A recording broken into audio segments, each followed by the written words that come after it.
na tila makukulong na ho itong si Romualdez, ha? At yung iba pa niyang mga kakuntsaba. Mukhang himas rehas na ho si paano? Pero these 12 counts, nakakatuwa lang kasi mukhang ito na yung eventually ending ng mga hinayupak nating mga congressman at dito na maaayos ang ating bayan. Sa akin, parang ito yung tatapos. Ito ang tatapos sa karir ni Romualdez. The completion, sabi nga di ba? Sabi doon sa Revelation, 12 gates. Ito yung completion. Pag sinabi mong 12, sakto yan na yun. 187 times binanggit sa Biblia. It symbolizes something. Completeness, yan ang sinisimbol ng 12. Spiritual order instituted by God's across different covenants. So 12. Alam mo, ito lang masasabi ko sa inyo mga kababayan. Hindi ako pero may yan Sa tingin ko, ito yung balik. God's judgment on people na nandedehado sa kapwa nila.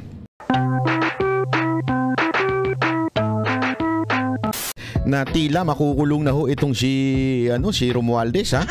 At yung iba pa niyang mga kakuntsaba. Mukhang himas rehas na ho si paano kaya magkakasya yun doon, Hindi, ako nagtatanong lang kasi marami silang kinasuhan. Kayo naman, wala naman ako sinasabing iba. 'Di ba? Hindi kasi marami silang kinasuhan, paano sila magkakasya sa bilangguan kung sakasakali, 'di ba?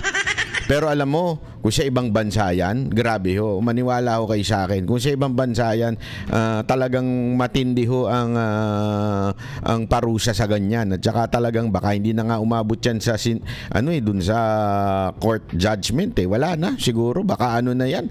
Baka nag-resign na yan kasi alam mo naman sa ibang bansa, meron pang delikadesa, 'di ba? May honor pa sa kanilang natitira. Pero sa atin, wala, garapalan yan. Pero huwag kayong magalala. Huwag kayong magalala mga kababayan. Sanay naman po si Romualdez sa mga ganyang klaseng kaso. Di ba? Tandaan ninyo dun sa Okada, yung kaso sa Amerika. Sanay na ho siya dyan. Sanay na ho siyang kasuhan ng tila merong involved na pera. Ganyan sanay na ho si Romualdez sa ganyan. Hindi ko alam kung gawain niya na talaga yan noon pa, pero mukha. Hindi ako sure. Hindi tayo sure. Pero gayon pa man, pakinggan natin. Ano ba kasi nangyayari? Kasi ipapaliwanag natin yung tipong maintindihan natin lahat mga kababayan. Ipaliwanag po natin sa lengguwahe na atin pong maiintindihan, mauunawaan at kung ano ba ang ginawa di umano yung alleged na ginawa ni Romualdez. Ano ba yung kinaso na yan at bakit siya at yung iba pang niya mga kasama? Diba? Ipaliwanag po natin yan. Kasi sabi nga nila, tayo ay malayang gawin ang lahat ng bagay ngunit datapat subalit hindi tayo malaya sa mga consequence nito. Ito nga ho ang nangyayari ngayon. Okay? Ito, pakinggan natin si Pantaleon Alvarez at si Topacio. Pasok. Hindi pa natin mabanggit kung ano-ano po yung mga kaso po na sinapamulan. Yan. Yung una, syempre, yung falsification ng legislative document. Dito naman sa Ombudsman, yung violation ng Section 3A kung saan ay sinasabi na kung merong kang ginawa na dihado yung gobyerno at nawalan yung gobyerno ay po pwede kang kasuhan. Ano ba yung ginawa nilang nagpadihado sa gobyerno? Yung pagsingit ng ito naman, hindi nyo alam. Ano ba ginawa? Hindi pa ba obvious kung anong ginawa nila? Pambihira naman kayo. Hindi. Nililinaw lang ka naman banat ba? Masyado ka naman mainit Hindi, nililinaw lang ito, yung falsification of the documents, yan yung falsification, di ba? Falsification of document number 1 tsaka yung sa Ombudsman. Yan daw yung mga ano ba yon? ibig sabihin ng falsifikasyon of documents sa madaling salita sa Tagalog, palyado, ika nga, mali, pineke, parang ganun. Yung dokumento na peke, kasi tandaan ninyo, blanco, di ba? Pero yung pinapirma sa presidente, hindi blanco. So, anong klaseng dokumento yun, di ba? Peke ba yun o hindi peke? Yun ang sinasabi, peke. Pangalawa, para bagang sabi doon sa ombudsman yung kaso na yon na kung saan sinasabi na naging dihado o nalugi ang taong bayan. Kaya may pananagutan sa ombudsman. Bakit sa ombudsman? Kasi nga pag sa ombudsman yun po ang nagpaparusa sa mga opisyal ng ating bayan. So parang sinasabi doon, because of you performing your duty, nadihado ang taong bayan. Tama nga naman, di ba? Dahil nga sa katarantaduhan di umano nila, yung alleged na kanilang kinakaso nila Pantalyon ay yung, nadihado tayo doon sa PhilHealth, diba? Zero budget. Yung mga nilipat na budget, isang nabanggit nga ni Bato. Narinig ko sa isang interview, pinaglaban daw niya yung modernization ng National Defense, yung Department of National Defense. Pinaglaban niya yung modernization nun. Tapos biglang pagdating dun sa final, dun sa BICAM, nabawasan. Galit na galit daw siya kasi parang sinasabi niya, anak naman kayo ng wewe, pagkausapin ng China ang iingay ninyo. Hindi, kailangan nating palakasin ang ating mga panlaban sa China. 'Di ba? Kailangan natin i-modernize ang AFP para tayo makalaban. Lumaban tayo. Yung mga, 'di ba ganyan yung mga tarantadong mga congressman? Ang kala mo iingay, akala mo talagang concerned sila, pero nung BICAM report na daw, binawasan naman yung modernization ng ating national defense. Ibig sabihin, yung AFP na yun, binawasan. Ibig sabihin, alam mo, dito, yung mga salita lang ng mga tarantadong mga politiko na kesyo, lalaban tayo, kailangan natin tulungan ang ating AFP para sa kanilang depensa, para ipaglaban ng Pilipinas against China. Pero pagdating naman sa budget, hindi naman, binawasan pa. Diba? Ganun ho katarantado itong mga politiko natin sa bayan natin. Iba yung sinasabi, iba yung sa ginagawa. So, dahil diyan, merong pumapasok na parang sinasabi ni Pantaleon Alvarez at ng kanilang grupo na yan po ay nadidihado ang bawat Pilipino. Kaya pumasok ko yun sa ombudsman. Okay, so naintindihan natin ha. Tuloy natin. Pasok. Imagine 241 billion pesos.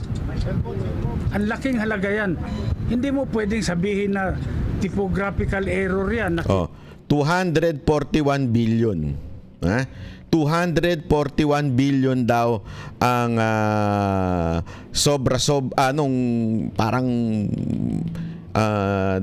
dinaya. Kasi yan 241 billion na yan po yung inilagay doon sa blanco. So itinotal nila yung, ito yung, di ba, yung mga blanco-blanco dyan. Wala laman yan dati. Tapos finil upan nila ang total 241 billion. Ito, pakinggan natin ulit. Sus, ang laking halaga yan. Hindi mo pwedeng sabihin na typographical error yan na kinurek ng technical working group. Oo, ang tanga naman nun, di ba? Hindi, ito seryoso kasi yan yung palusot ni Kimbo na hindi, lang yan, kinorek lang yan, typo lang yan. Pwede ba naman typo 241 billion? Ibig sabihin nun mga kababayan, inasa mo doon sa nag-e-edit lang nung budget yung 241 billion. Anong klaseng palusot yun, mga kababayan? Iaasa mo sana kung piso lang yan, 2 piso, 100, di ba? Pwede pa Pero ngayon pa man syempre, pera ng taong bayan yan Yang 241 billion na yan, galing po yan sa utang na pinagbabayaran natin sa pamamagitan ng ating tax. So, ibig sabihin, dehado talaga tayo dyan. Ibig sabihin, tayo po ay magpapagod para bayaran yan tax. Ako nga, kung umutang as much as possible. Ako hindi po, ako medyo nadala na ako nung kabataan ko. Yung utang ka ng utang sa credit card. Tapos pagka bayaran na, yung bill na, magugulat ka. Ako, iniiwasan ko talaga yan. Pero this time, may umutang para sa akin. Tarantado no? Mantakin mo. Tapos ako magbabayad. Tapos sasabihin mo yung 241 billion na yun, ang nag-fill up lang yung technical group. Sino yung ginago ninyo, di ba? Yeah. Ito yung matinding kawalangyaan na sinasabi nila. Ito yung matinding katarantaduhan na ginawa ho nitong mga congressman natin. Kaya tuloy natin to. Tuloy. Mahirap po, ang laki ng amount na involved. Ito ba yung mga blanks? Opo, yan ho. Binilang nyo po yun, parang kinumpit nyo lahat. Marami yung blanco na yon. Ngayon, nung tinignan namin ano yung mga nilagay nila doon sa blanco, tinotal namin, umabot sa 241 billion. Sir, bakit po 12 yung counts ng falsification? Magbilang ka para alam mo. Biro lang. Bakit daw kasi 12 counts? Ito, ipapaliwanag ni pinakamatikas na abogado. Legislative document. Palagay ko, mas magandang sagutin ni Atty. Topacio yan kasi siya naman yung lead counsel. Attorney. Well, kaya po, 12 counts yan, ay 12 times po nilang pinunuan yung mga blanks. Yun po ang inapprove ng BICAM ay 0, nakalagay 0. Dapat po yun pagdating sa Pangulo, 0 din. Hindi pwedeng palitan yun unless may typographical error, maling spelling, maling formatting, or misspelling. Yun lang po ang kailangan o wrong grammar. Hindi po pwedeng ilagay yung 0, gawin mong 90 billion or 80 billion o kahit 10,000 pesos po. Hindi nyo pwedeng gawin yun. Kahit piso nga basta 0. So 12 times po namin nabilang na meron pong ganong insertion. 12 yung blanks. singit, oo. Ibig po sabihin si Speaker Romualdez ay mahilig sa singit. Naku po, patay tayo dyan. Anong singit kaya yan? Pambihira ito si Topacio. Mga ganun, no? Hindi, Banat, wala ko sinasabing masama, ha? Hindi ko sinasabing masama yung gumaganon, ha? Di ba ganun ang singit minsan? Gaganon mo, kakanon mo.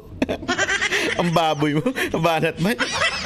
Gago! Hindi, baka kasi akala nyo pulburo ng ibig sabihin nun. Hindi, ha?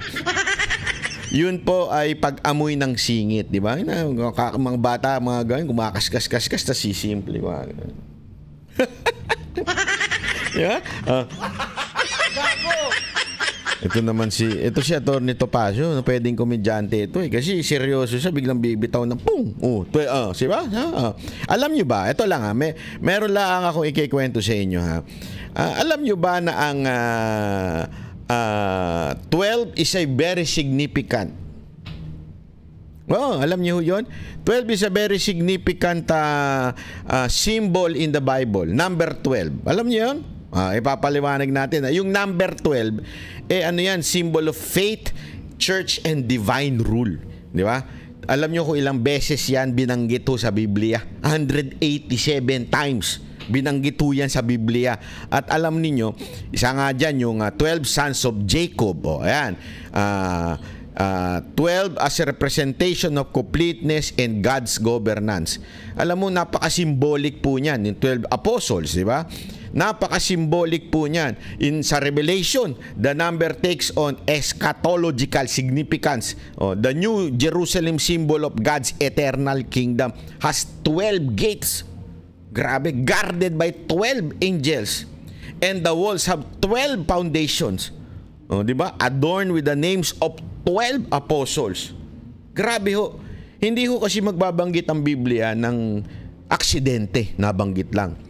Ayan ho ay merong symbolism, yung 12. Alam mo nung ko nga ito, yung 12 counts na to. Parang ang dating sa akin. Ito realization ko lang. Hindi ko naman sinasabing definitely itong inano ng Panginoon. Pero sa akin, parang ito yung tatapos. Ito ang tatapos sa karir ni Romualdez. The completion, sabi nga di ba? Sabi doon sa Revelation, 12 gates. Ito yung completion. Pag sinabi mong 12, sakto, yan na yun. 187 times binanggit sa Biblia. It symbolizes something. Completeness, yan ang sinisimbol ng 12. Spiritual order instituted by God's across different covenants. So 12. alam mo, ito lang masasabi ko sa inyo mga kababayan.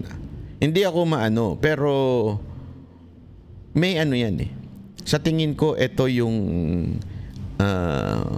balik. God's judgment on people na nandedehado sa kapwa nila.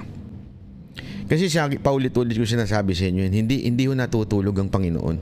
Wag ho kayo mawawala ng pag-asa. Kasi minsan, di ba, nakakaramdam tayo ng may pag-asa pa ba bayan natin? May pag-asa pa ba ito? Talagang sagad sa korupsyon ang ating mga opisyal. Sagad sa ano. Wag ho kayong mawawala ng loob. Hindi po natutulog ang Diyos. Hindi ho natutuwa ang Panginoon pag meron hong taong nadedehado ng injustice. Pag merong naloloko. Dahil tandaan ninyo, lahat po yan ay nilikha ng Diyos. Kaya ayaw niya pong ganyan. At ito na ho yung siguro sa akin naisip ko lang, maaaring mali ako, pero ano sa tingin nyo? Ito na yung tatapos sa kawalangyaan ng ating mga congressman. Ito na yung tatapos ng kanilang mga karir. Baka mawala na sila dyan sa kamara. Etong 12 counts na idinemanda nitong mga matitikas na grupo na ito. Naisip ko lang naman po yan. Ano ho kaya sa tingin ninyo? Sabihin nyo nga sa akin. I-komento nyo nga ho dyan. Kung ano sa tingin ninyong ang ibig sabihin yan. Respondents dito.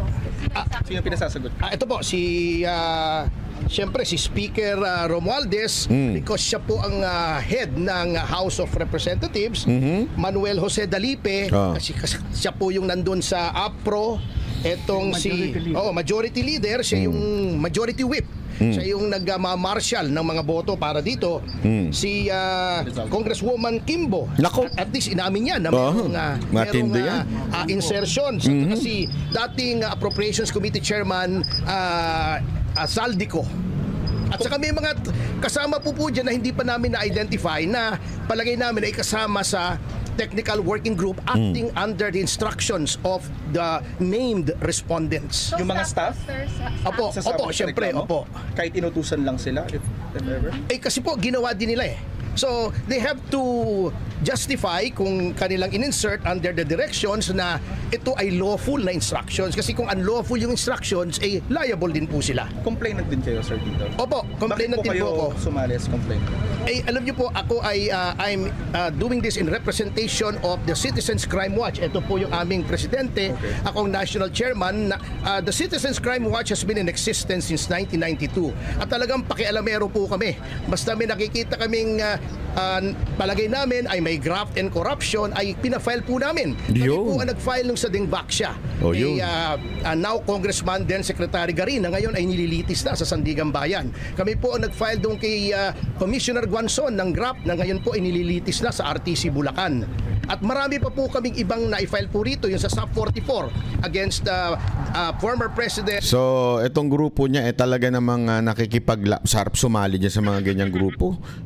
Kaya alam, bawal atang dyan eh. Kailangan matatalino katulad ni Atty. Topacio. Ito pa papaalala ko lang din sa inyo. Alam niyo ho ba yung 12? One of the significant story in the scripture, in the Bible of that 12. Naalala nyo yung may na-encounter ang Panginoon na 12 years na siyang nagsasuffer, nagbi-bleeding, 12 years. Ito yung story sa New Testament na kung saan ang kanyang pagsasuffer, mga trial, 12 years na. Until na-meet niya ang Panginoong Yesus at siya po ay napagaling at naayos, gumanda ang kanyang buhay. Sabi nga, it reminds the deliverance through often delayed is never denied, even if it's 12 years. Completion, ika nga. Doon.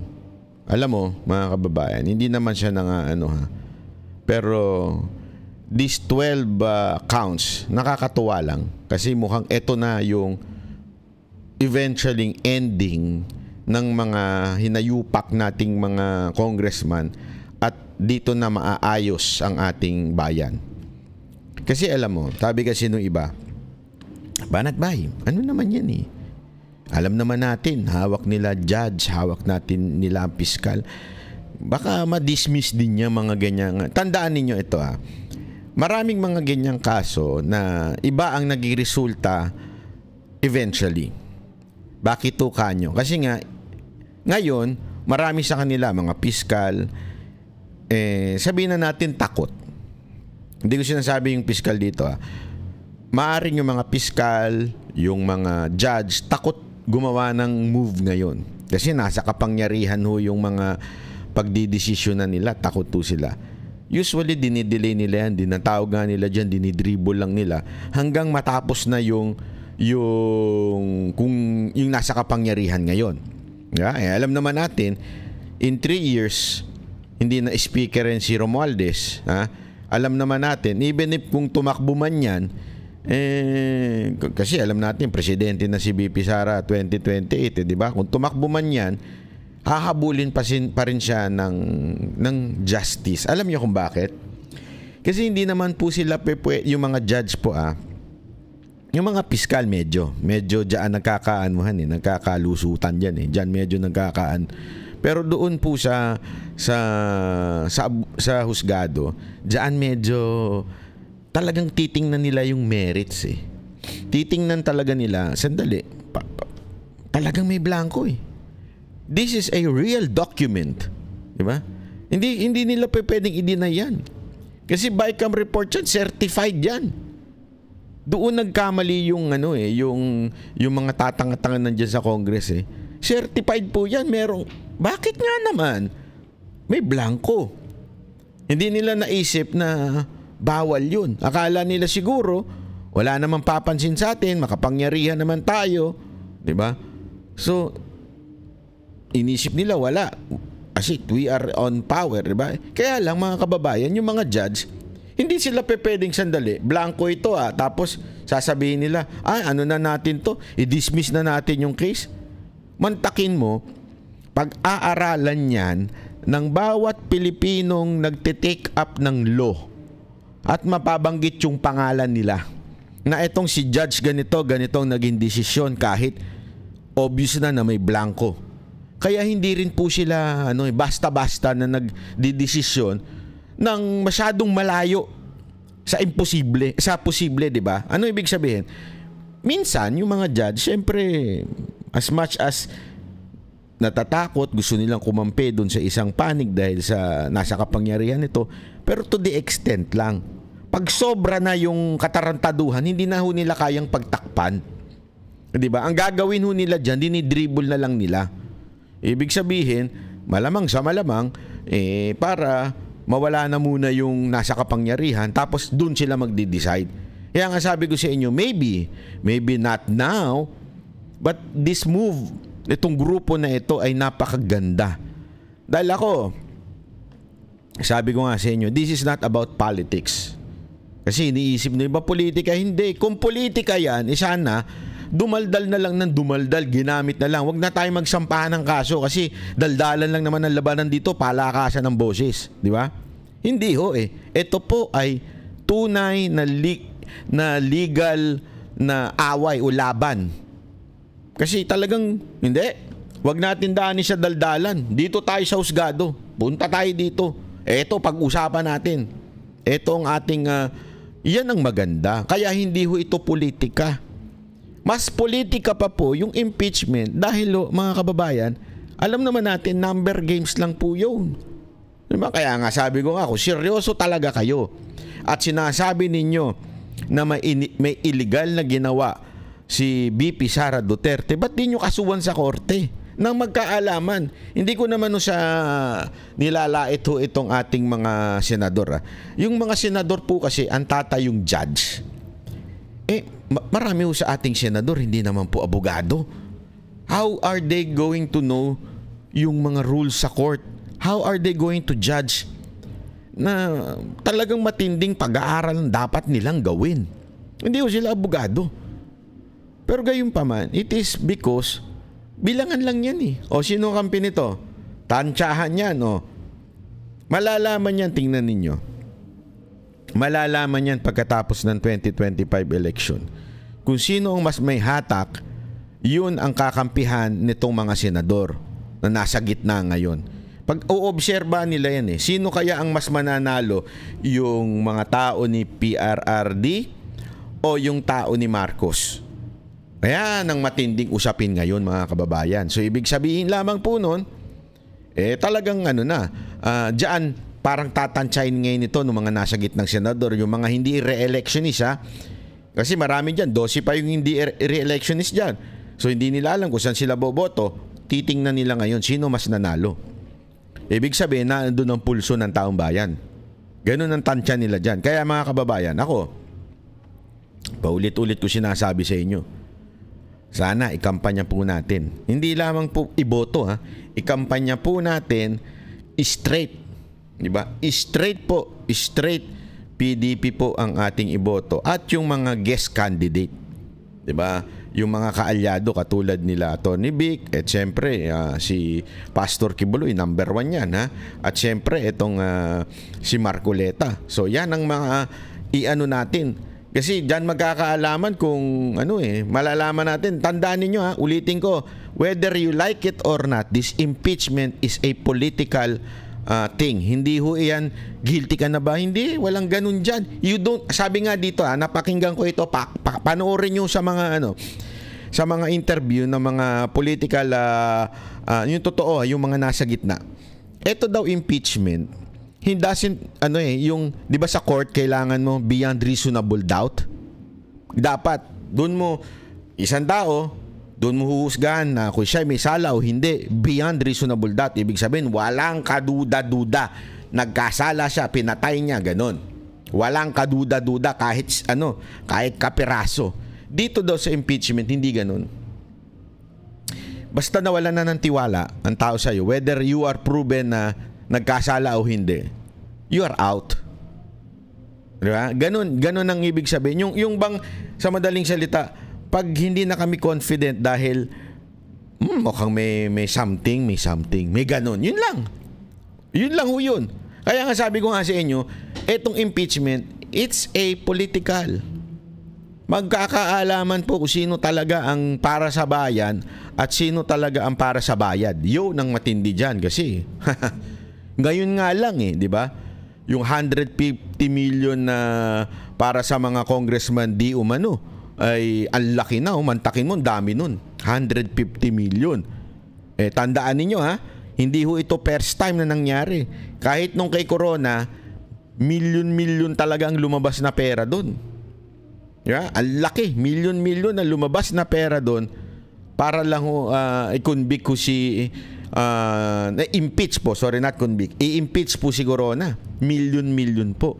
Kung nagawa nila allegedly yung 150 million each congressman, ilan yun? 200 plus. Eto, yung mismong huhusga, sa tingin ninyo, magkano? Baka hindi lang million. Baka billion yan. Pag billion yan, pwede ka na mag-retire. Tama, mali. Bawi mo na yung pinangkandidato mo, yung pinangampanya mo, bawi mo na. May tubo pa. O, di ba? Ay mga kababayan, bantay tayo kasi matindi ho ito. And Aquino, kami rin po yung nag-file. So, hindi po ito politiko. Hindi po ito politika. Ito talaga ay aming advocacy sa Citizens Crime Watch. Non-partisan po kami. Why include Kimbo, sir? Bakit sinamon si Kimbo? Siya nag-admit nun diba? Opo, alam na pala niyang ni insertions, dapat kumilo siya para hindi ito ang i-transmit as an enrolled bill. Dapat binalik yan sa BICAM kung lalagyan ng insertions. Attorney, bakit graft lang? 241 billion pesos ang pinag-uusapan niya. Graft po at saka falsification. Kasi yun po ang aming evaluation na ito po ang krimen na nagawa. May administrative case din ba na kasama dun sa complaint? Implied naman po yun pagka-ombudsman na we are invoking both the criminal and administrative jurisdictions of the Office of the Ombudsman. Malawak po ang kapangyarihan ng Ombudsman pagdating po sa graft and corruption. Ano bang parusa niyan, sir? Well, ito pong falsification ay up to 6 years imprisonment. Yun pong sa graft ay depende po sa mapapatunayang value ng perwisyo sa pamahalaan. Sa administrative po, pwedeng suspension, pwedeng dismissal from the service. Alam mo, sana talaga maging ending na ito ni Romualdez at iba niyang kasamahan. Sana po sana mapatunayan po talaga nila Topacio, nila Atty. Topacio itong kaso na ito, kasi alam niyo, it's about time. It's about time na may managot. May perang nawala di ba? Merong blanco It's a fact. Inamin yun Inamin na Malacanang, inamin ni Kimbo. So, walang mananagot. Kaya kahit yung judge malilito na umamin Oh. Sinong mananagot? Wala lang, may multo lang, ganun. May nagsulat na multo. Pwede ba yun? Sana matapos na, kasi marami na ako naririnig na reklamo diyan kay Romualdez kahit noong pang hindi speaker yan. Naririnig ko lang naman. Para matakot na rin yung mga ibang congressman natin na grabe gahaman. Kasi hindi lang po siya diyan. Marami diyan. Yung isa nga nagdemanda sa akin, nandyan din karma lang yan. Meron niyang diyan sabi doon, ito hindi ko siya minumura. Ito sinasabi ko lang, merong quotation na karma is a bitch. Gago! Yeah? Mas matindi yung kaso na yan kaysa sa ikinaso mo sa akin, Brad. Yari ka dyan. Kasi tandaan ninyo, ang chairman ng APRO nun si Saldico pa. So talagang kung mapatunayan nila Topacio na nagkasala si Romualdez, mananagot din sigurado yung chairperson ng APRO, di ba? So, karma is a bitch. Sana. No, di ba? Tuloy. Pwede ring kung convicted, perpetual absolute disqualification. Kung Alvarez, baka may magsabing politika lang ito. Anong magiging sagot mo? Well, karamihan pag wala nang masabing iba, sasabihin talaga politika lang ito. Tama. Lahat naman na nangyayari, politika talaga. Diba? Hindi, ako nga sinasabi ko nga mga kababayan, hindi ito'y politika. Kasi kung politika, sana nginaw-ngaw na lang nila. Diba? Sana ombudsman na lang, wala nang kaso sa korte.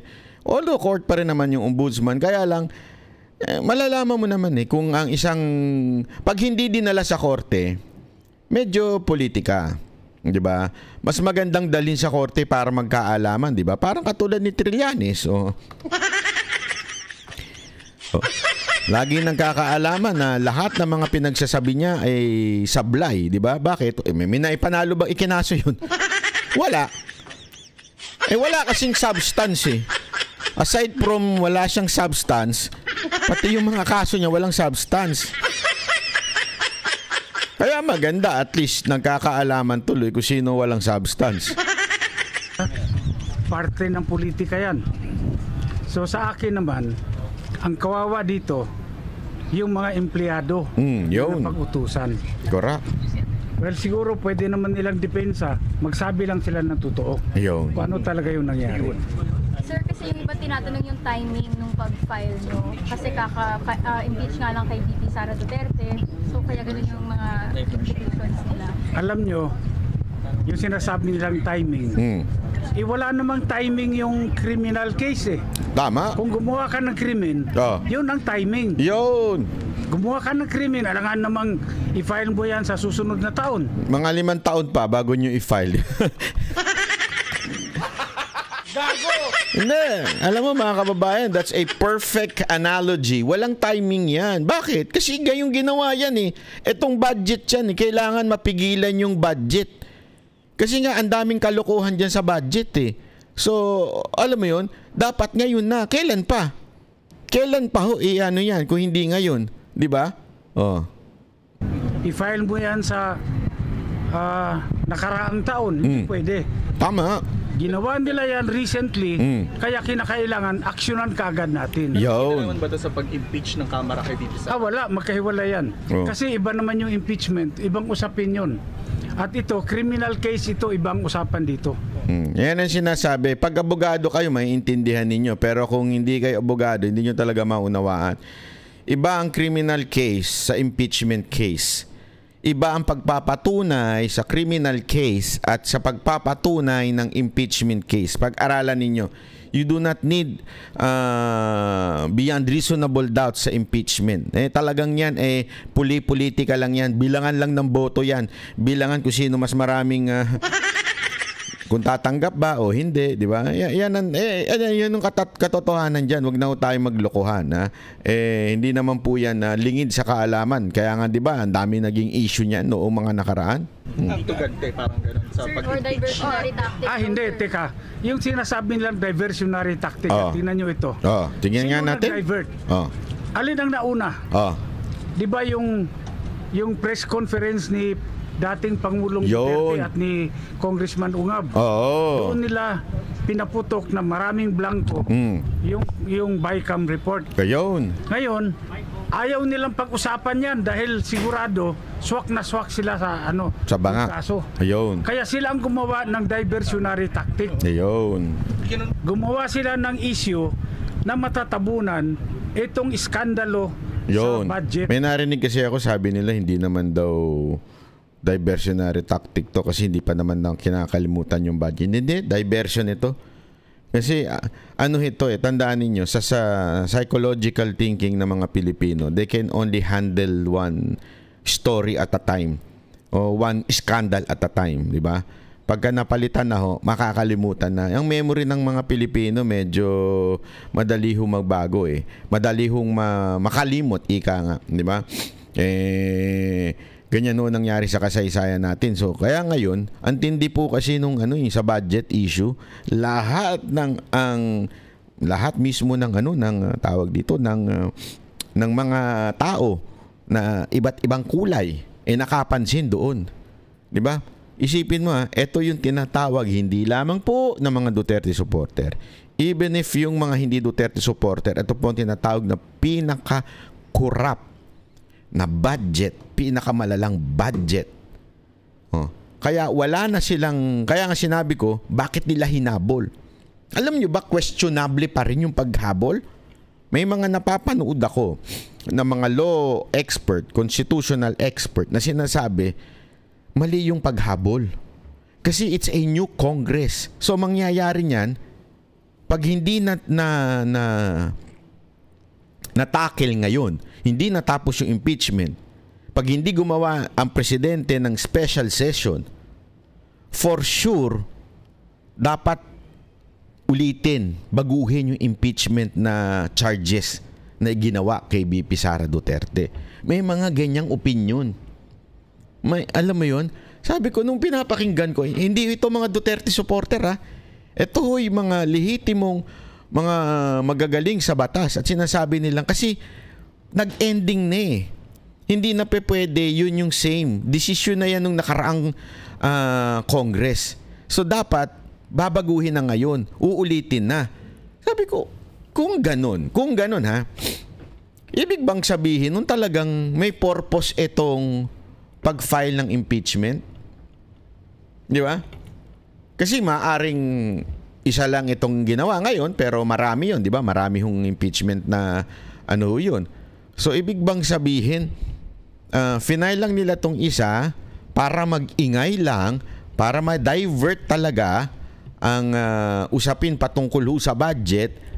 Alam naman nila na kailangan ulitin to eventually, kailangan nila uling dumaan uli sa Kamara, bumalik sa Kamara, tapos tsaka pag-uusap at tsaka uli magkakaroon na ng impeachment trial sa Senado. May ganung kasing istorya may ganung punto At hindi po nanggaling yan sa mga Duterte supporter o mga kaalyado ng mga Duterte. Nanggaling po yan sa mga law expert. Although ayan pa'y pinagdedebatehan. Pero gayon pa man, bakit? Kung may ganun palang debate, kung meron palang ganung usapin, bakit talagang itinulak nila? Hinihabol sa huling araw. Kasi nga naman, total change, di ba? Total change ng kwentuhan. At hindi po ang demanda ang diversion.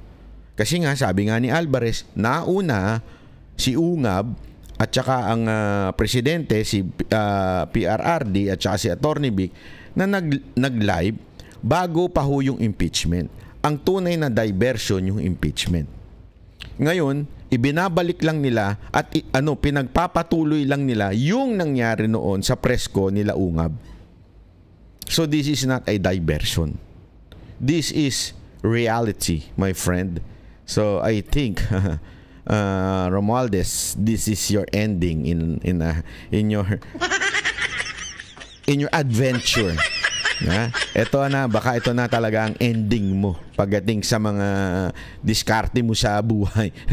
Ng 2025. Consult nyo ba si dating Pangulong Duterte dito sa pag-file nyo ng reklamo? Hindi nga kami nagkausap, hindi kami nakita dahil from Tagum City, dumiretso na ako dito sa Manila para i-file yung kaso. Speaker, with your kind permission, pwede ko pandagdagan? Pwede. Actually, matagal na po namin itong pinag-iisipan. Kaya lang po, komplikado ang kaso. So, pinag-aralan pa po namin ito, kaya ngayon lang po namin ginawa. Kasi hindi naman po kami katulad ng ibang miyembro ng Quadcom na kilos nang hindi nag-iisip. Ay, pambira. Sino yan? Makabana talaga ito si Topacio eh. Diretsuin mo na. Sino ba sinasabi mong Quadcom na hindi nag-iisip? Si ano ba yan? Si Barbers ba yan? O baka naman si ano yan? Si committee. Ang lupit ng banat nito ni Topacio talaga. Ito isa sa mga original founder ng Banateros to siguro si Topacio. Pwede ba namin ikaw medalyahan ng Banateros? Pinag-isipan po namin itong mabuti. Hey, Congressman Alvarez, sir, now na-file na ho ninyo itong complaints ninyo. Apo. Anong inaasahan ho ninyo na pagtukon dito ng anti-graft body? Kami naman, gusto lang namin patas yung laban on the merits. Tingnan nila yung reklamo namin. Kung may merits naman, ay pwedeng isampas sa Sandigan Bayan. Kung walang merits, edi dismiss. Walang problema yon. Basta decision on the merits. So, nakausap niyo na ba si former President Duterte tungkol sa impeachment ni VP Sara?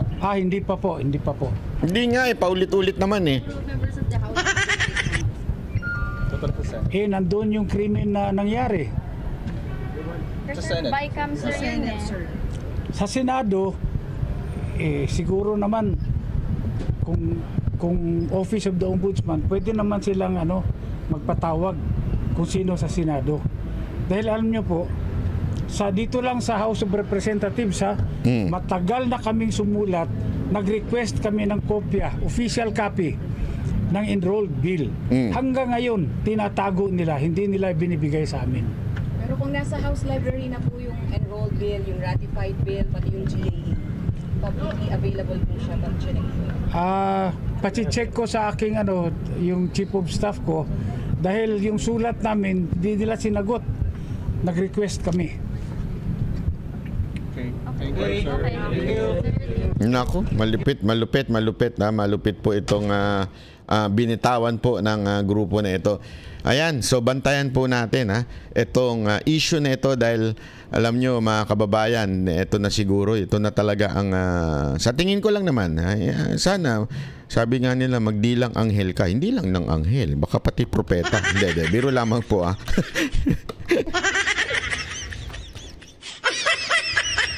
Hindi, kasi alam nyo mga kababayan, hindi na biro itong nangyayari na ganito sa ating bayan, na kung saan pera talaga ng mga Pilipino Okay lang sana kung pera lang nila Ang nakakainis dyan, ako di ba sabi ko sa inyo, I always go out of the country pagkakaya ng aking schedule, at saka syempre kasi meron din po tayong na negosyo. Pero every time po ako nagpupunta ng ibang bansa, napapakamot ako. I cannot stop myself comparing our country with other country. Not only in Japan. Although madalas kasi nandun din po kasi yung aking partner. Uy, partner? Anong partner yan? Business partner to. Hindi ito yung katulad nung kay Igerman ba yun? Yung may best friend. Walang ganun. Hindi ako ganun Business partner ito. Sacho, lalaki o itong ka-business partner ko. Wagyo.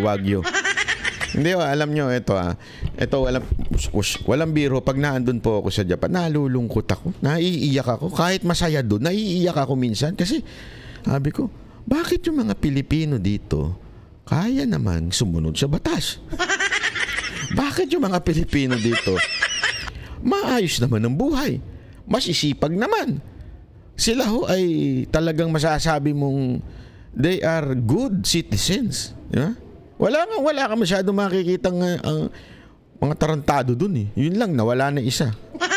Hindi ko na sasabihin kung sino. Pero talagang mababait ho sila eh. Magagaling. Ginahangaan. Alam nyo, marami ho sa kanila, ang trabaho nila talagang matindi. Hinahangaan po sila. Pero pagdating sa Pilipinas, bakit ganun ang itsura ng Pilipinas? And sad to say, Pilipino, tayong mga Pilipino, sad to say, kahit magdamit pa ho tayo ng mukha na tayong mga Sacho at Hapon, they would still look at us as Filipinos.